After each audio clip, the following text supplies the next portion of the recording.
దర్శకుడు రామ్ గోపాల్ వర్మకి మెగా కుటుంబానికి పెద్ద గొడవే జరుగుతోంది. వర్మ ట్వీట్లను పరిశీలిస్తే 100లో 50 చిరంజీవి పవన్ కళ్యాణ్లను కార్నర్ చేస్తూనే ఉంటాయి. ఈ మధ్య వర్మ దాడి ఇంకాస్త ఎక్కువైంది.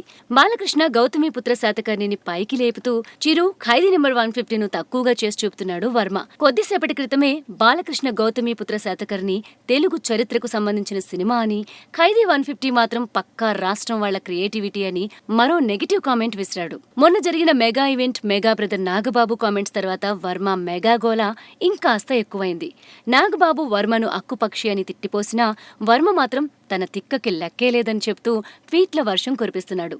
అసలు ఇంతకీ వర్మకి మెగా ఫ్యామిలీకి మధ్య ఉన్న వైరమేంటి? వీరికి ఎక్కడ చెడింది? చిరు, పవన్ ఇప్పుడు నాగబాబులను వర్మ ఇలా వ్యక్తిగతంగా ఎందుకు టార్గెట్ చేస్తున్నాడు అంటే ఓ ఫ్లాష్ బ్యాక్ చెప్పాలి.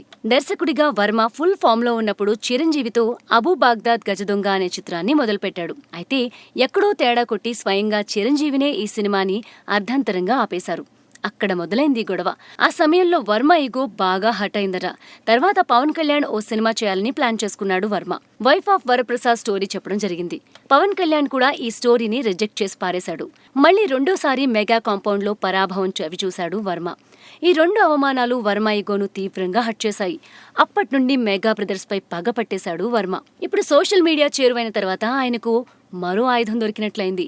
ట్విట్టర్ను వేదికగా చేసుకుని మెగా కుటుంబంపై పదే పదే తన అసహనాన్ని వెళ్లగక్కుతున్నాడు వర్మ. అయితే ఈ మధ్య అది శృతి మించింది. దీంతో ఎవరో ఒకరు సమాధానం ఇవ్వాలి కాబట్టి నాగబాబు ద్వారా వర్మకు గట్టి వార్నింగ్ ఇప్పించినట్లు భోగట్ట. అయితే వర్మ ఈ విషయంలో తగ్గడం లేదు. ట్వీట్ల పరంపర కొనసాగిస్తున్నాడు. అయితే ఒక్కటి చెప్పాలి, ఈ మ్యాటర్ చిరంజీవి గాని పవన్ కళ్యాణ్ గాని స్పందిస్తే ఖచ్చితంగా నోరు మూసుకుంటాడు వర్మ.